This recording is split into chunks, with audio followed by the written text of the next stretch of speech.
Hi guys, here we are inside the almost finished truck. We're going to give you a complete tour of the inside at a later date. For now we're going to talk about how we actually built the box, because we get an awful lot of questions about the technical aspects and the cost and everything. So we're going to make a video for you today trying to cover all of that. If we've missed anything, keep an eye in the comment section, because hopefully people will be asking questions that I've missed and I'll be able to answer those. And also in the description we'll try and put some links through to some of the information and other things that may be of use. So let's get going.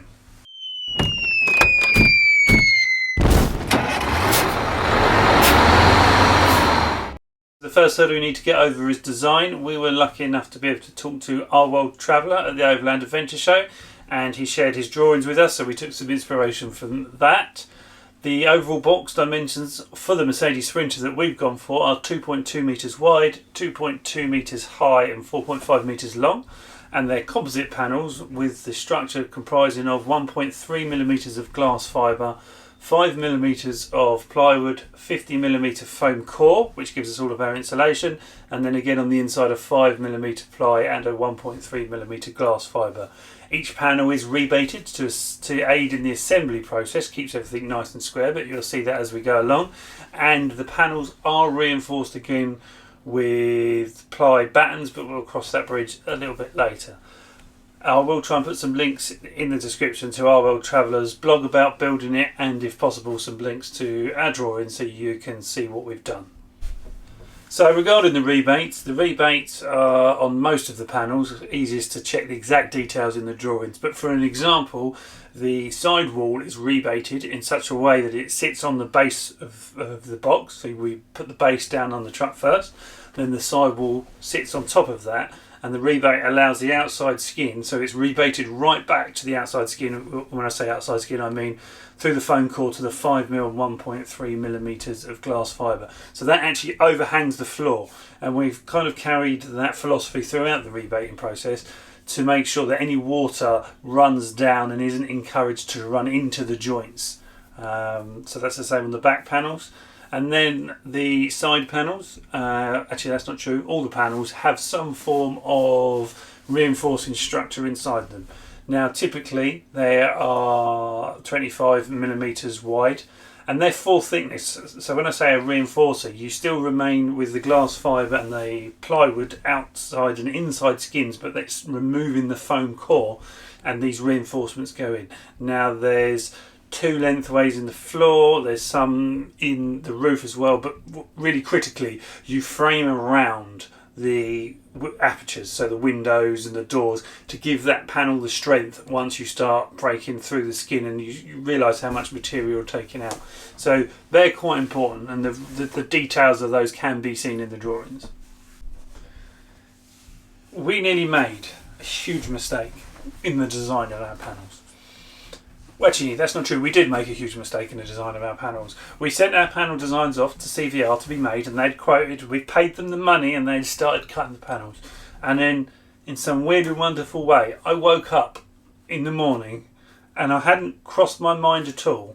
It occurred to me when I woke up that I hadn't allowed a big enough opening to be able to fit in some of the white goods. So I've got an ordinary domestic fridge here. That is 600 wide. There aren't any apertures on this vehicle that are 600 wide. So once I glued all these panels in and the roof in, that fridge was never going to fit in here. And you think, okay, I could put it in and stick the walls around it, and that's great. But if it fails, then you've got the same problem. Yeah, you can cut it up inside and take it through the door, but you're never going to get another one in. So we had to make a quick revision to one of the drawings and send it off to CVR, who were very accommodating. And behind this we have an access panel. I'll try and get some footage for you to see, which is a semi-permanently fixed panel that's bolted in and weatherproof. It's bolted in from the inside, so when we do need to take domestic white goods or any large items in and out, we can pop that panel off, take them in and out, put it back again, and we're winning. The reason I raise this with you now, because I'm not the first person to do this, as speaking to CVR, they had made panels for somebody else who had done exactly the same thing, and regrettably they'd bonded all theirs together and then realised that they couldn't get their goods in and out. So when you are doing design, make sure you don't just consider what you want, consider what you're planning on doing with it as well, be that motorbike storage or any other crazy pastimes that you may have for your fishing rods or putting your white goods in or anything else. Just try and think about everything you're ever going to want to do and make sure that once you've got those panels cut that it's in the design, because there's almost no going back. Once they're cut, it'd be a brave man that starts chopping more. I mean, you could cut more in, but it'd be a brave man that starts chopping into expensive panels. So once you have your design, you're ready to order your panels. We decided to go with a company called CVR. They were recommended to us by other people that have built boxes successfully. We did order them from a trade account, so we're not sure if that affected our lead times and costs because we were a new trade customer, but nonetheless it's a good indication. We paid £5,800 for these panels to be delivered, which I think is quite reasonable in the overall scheme of things, and they were delivered in what we thought was a staggering 4 weeks from the day that we delivered the drawings. So we were really happy with that, and as I say, they were delivered to us. So with delivery, they came on a flatbed lorry to us. I was quite concerned about unloading them and the weight because I had no idea what a panel weighed. The most heavy panel I suspect was the floor, because unlike the other panels that had the 5mm ply, the floor has a 15mm bit of ply on one face of it. It's still got the foam core and then the 5mm ply on the other side, but it's probably one of the heavier panels. You also might think that the more holes you have, the lighter the panel. For the sides, that's not really the case, because you end up with this reinforcing that we talked about previously, and you can see in the drawings, which makes that quite a heavy panel as well. The total process for the delivery was about 2 hours. We had 5 of us unloading them. Now that's 5 including the lorry driver, who was really helpful. He didn't rush anything, he had all the time in the world, he even helped us. So they were really quite used to delivering to domestic builders opposed to just commercial builders. The edges of the panels come and they are unfinished. It is unfinished ply, and you don't want them to get wet and you don't want water to soak into them, because that's a problem. So I mean, if you don't have storage like we did, I'm guessing the best time of year to do it would be in the summertime in England, and then you're less likely to get those wet. So if there's 4 or 5 of you on a box that's sort of 4.5 metres long, you're going to be absolutely fine. We did go out and buy some glazing suckers. We got ours from the retailer Screwfix in England, and they are 3 sucker glazing lifting tools. They're hard to explain, but you push them on, suck them on. Each one takes about 100 kilos working load. So we, between 4 or 5 of us, would all just go along the panel, suck those on, and then lift it up. As long as that panel's not sopping wet for whatever reason or super dusty, quite easy to lift a panel. And the benefit of those for us was different height people could lift from where it's comfortable for them. So you could lift with your legs, obviously, and you could just have that at the right height. If you start trying to lift from the bottom of the panel, you find, because we did work this out the hard way, one person all of a sudden starts taking a lot more load than other people. So that's a really good tip. You'll see us using those throughout the build. They're the orange suckers. And they're a really valuable thing to have. So back to the delivery, 5 people should be a piece of cake. So the whole structure is glued together, but we'll talk about the gluing process in a minute. For now, we're just going to talk about the build sequence. So the first panel to go on is the floor, obviously. That was securely fixed down onto the vehicle.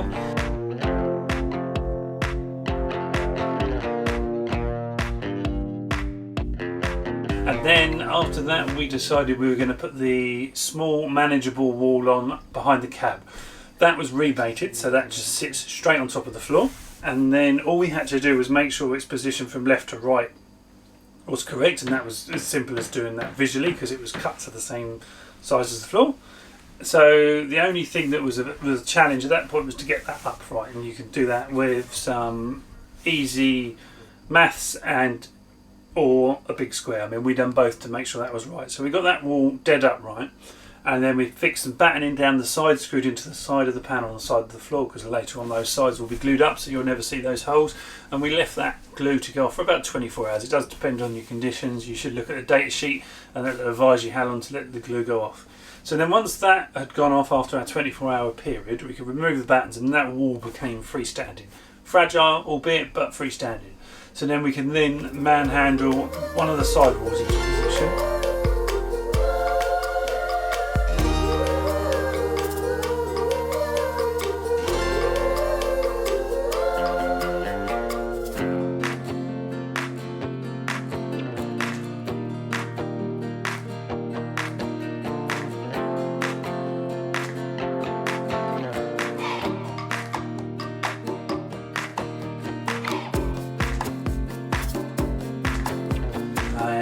Glue that up against the front wall. So now you've got this nice corner, everything's starting to become quite rigid.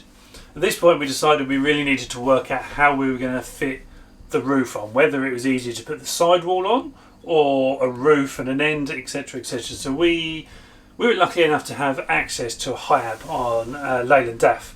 So we decided to utilise that. If you wanted to do it without that, I think 6 strong people could lift a roof of this size into position.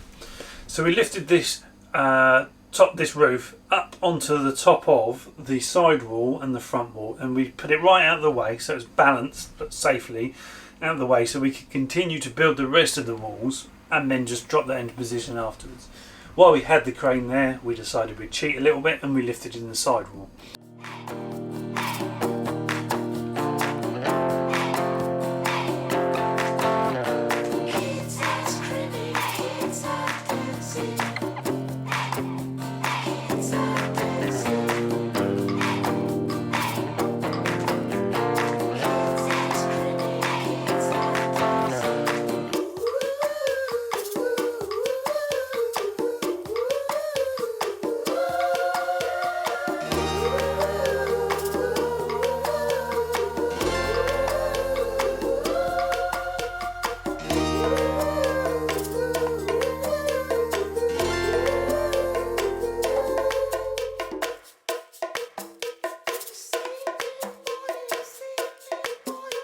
That could have been done again, you could have lifted that in relatively easy.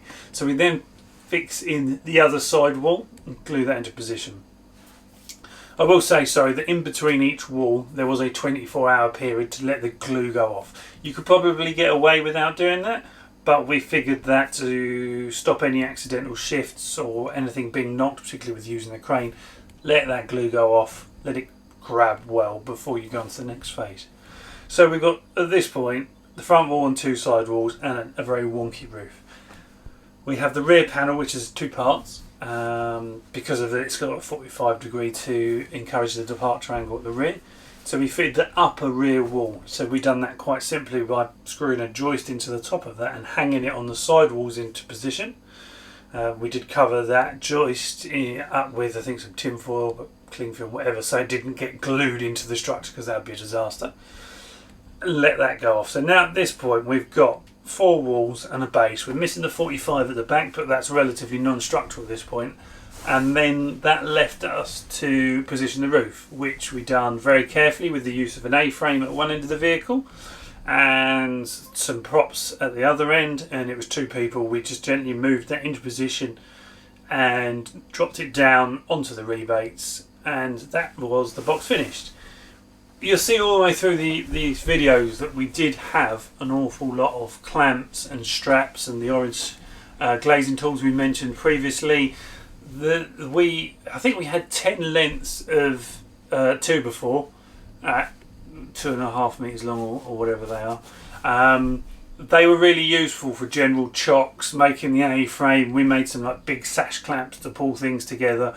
We did have a wall in the building, we were up next to the wall in the building where we were building it, and we did a few times use a small car jack and bits of those woods to poke things over, because you do need to try and make sure that you're keeping this all kind of as square and as straight as you can. It's relatively straightforward, but you do need to be diligent with that, and having on hand spare bits of wood for bits and bobs, ratchet straps, big ones, slightly smaller ones, and even the glazing tools was worth having, and that would be my real top tip. Have all those bits there, and again some big wood screws for those bits of timber, because you're not going to know what you need until you get there. You're going to struggle to plan those bits, and if you've got them there, you're winning by the time you get there. So the industry standard for bonding together an automotive box like this is Sikaflex 252. It's an adhesive that comes in a tube, much like your silicone or anything else you buy from the hardware store, and it fits in a corking gun. It's worth bearing in mind with that corking gun that you're going to struggle to squeeze out the volume that you need to squeeze out in a timely manner using a manual corking gun. And when I say struggle, it's probably not possible. We used a Milwaukee M18 electric corking gun. It was amazing, highly recommend it. If you've got an air supply, maybe a cheaper option would be to use a pneumatic corking gun, but it is a must that you use that gun. Now, the cost of the glue shouldn't be left out of pricing up your build. It comes in when you buy on bulk of 12 from Sealants Online with the guys that we use. That was the best price. I was trying to stick a link for that. It was coming in about £14 a tube. Doesn't sound horrendous. We got through about 100 tubes ish, there or thereabouts, depends on how much mess you decide to make. So that should be factored in. Now it took us a few goes to work out the most viable way of using the glue, and we copied what glazers do. We cut the nozzle in such a way, and I'll try and get some video for you so you can see the detail, where you actually deposit a knife edge of glue. So it may only be 5 to 10 mil wide at the bottom, the bead of glue that you leave, but it goes up into a nice sharp point. The importance of that is if you just lay a ordinary, let's say, splodge of glue down, the weight of the panel is not necessarily enough to squeeze that out and through your join. When you have a very high bead, you're guaranteed to get contact area with it when you put the panel on, because it is such a viscous glue. When we fitted them, we actually used 4 beads we found worked well. So if you've got a 90 degrees like this, we put 2 beads on one face and then 2 beads on the other face. So the bottom 2 beads would squeeze into the corner and give you a nice strong structurally sound joint, and the outside beads would squeeze in to cover most of the area and out to ensure that you have no water ingress. We didn't worry about any glue that came out of any joints. We'd left that. We decided that we weren't going to try and clean any of that up while it was still wet, because it's a lot of time and a hell of a lot of mess to try and do that. There's not a lot that removes the glue from yourself or the panels when it's wet. The brake cleaner is probably about the most effective thing to clean that off. In your clothes, it's never coming off. So we left it to cure, and then anything that was surplus we went around with a nice sharp Stanley knife and just cut that off afterwards. One thing with bonding is it's important to remember that you need to maintain a bond line, and that means that you can't just chuck your panel on, because in the event that that panel squeezed all the glue out, you've actually got nothing left to fix your panels together. And there's various ways of doing that. Some people will pop some pan head screws into the edge of the panel, and that means that when you push it up and it falls down, it can't go past those pan head screws. We had some galvanised M12 washers kicking about, so we decided to put those in. You don't need a lot, you just need enough. They came in about 2 mil thick, which is about what you want. The technical data sheet for the Sikaflex 252 I think does tell you about maximum minimum thicknesses of glue that you can use. But those M12 washers, they're cheap and affordable, and we just put the glue on, dropped a couple of those in, dropped the panels in, and that maintained that gap. So I think that covers everything for that gluing process. If you can get that right and sort of focus on getting that knife edge and those bond gaps, you are going to end up with a very strong, structurally sound box. Okay, so you now got a structurally sound box. You've got all your panels into place, you've got your roof into place, and it's all bonded up. However, you're not waterproof. Now, when I've considered waterproofing, I considered 2 different aspects of waterproofing. There's the weathering, that's called, from the outside world, but then I decided you also need to be waterproof from the inside.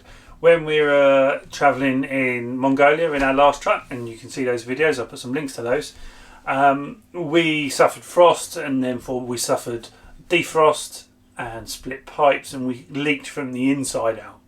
I mean, that was an aluminium box. It made no difference to that at all. But I thought at that point, if ever I do spring a leak in here, I don't want any of that water that becomes present in here to affect the longevity and structural integrity of this box. So we then went round the inside of this box and we have sealed every single remaining gap, because obviously I said you've got to have a 2mm gap because of the bond line. So you might see some lines and some glue may have come through and some glue might not have.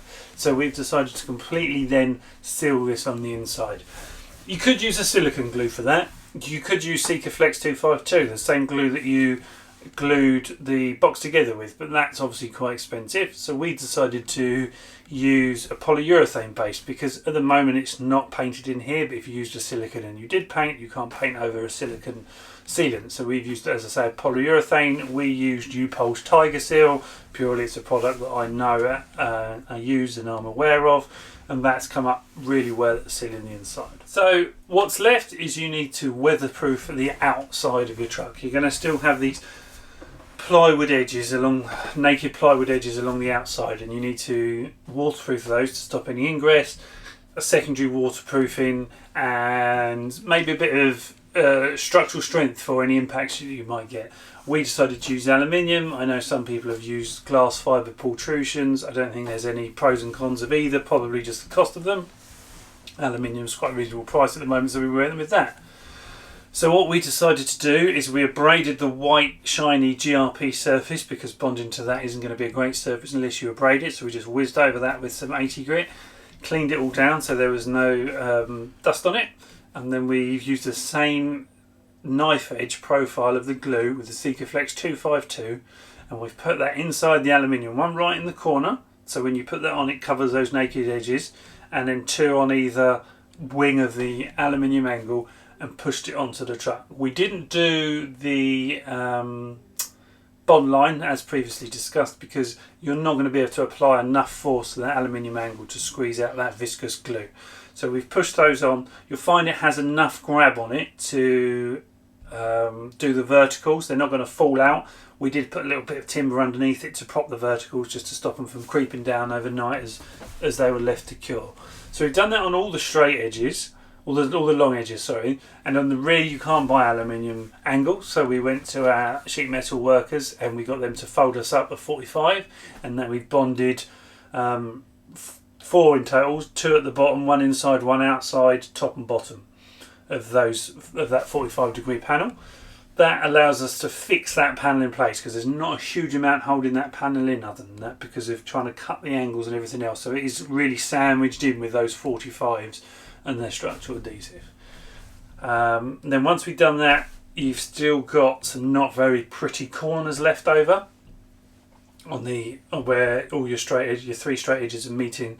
So we again got the metal fabricators to weld us up some aluminium corners. Same process again, structural adhesive, and we bonded those caps. So you've got a cap over the aluminium over the box. So the corners of this are super strong now. You've got to get through, to damage that, you've got to get through 6.5mm of aluminium, 2 layers of structural adhesive before you can even get to the box. And then to tidy that up and the final barrier, we've then gone round and sealed the edges of all that aluminium, much the same as you would seal around a bathroom. Again, we decided to not use the structural adhesive for that, purely because of cost, but another cheaper polyurethane based sealant. We used Tiger Seal because we were planning on painting over, and we went round and sealed all that in so it looks nice and it's finished. But that in its own right took something like 3 of us, best part of a day to do, because when you start adding up how many metres of edging you've got to seal in, it's an awful lot. And that's it. That is your finally structurally sound weatherproofed box. I mean, our final thoughts on it are, it's really not that difficult. There's a big cost in the manufacture of the panels, another chunk in the glue, and a little bit more in the aluminium. If you're handy around the house and you're planning on building your conversion yourself, don't be afraid to do the box. It's not as hard as it may look, but the benefits are huge. We've now been living inside this truck for the best part of a month. Some nights it's got down to sort of 4 degrees outside. We still haven't put the heating on. We've got a huge area of double glazed windows. It is so much better than other vehicles that I've owned or been in terms of the thermal properties. It is phenomenal. So it's, in my mind, the best way to build an overland habitation box.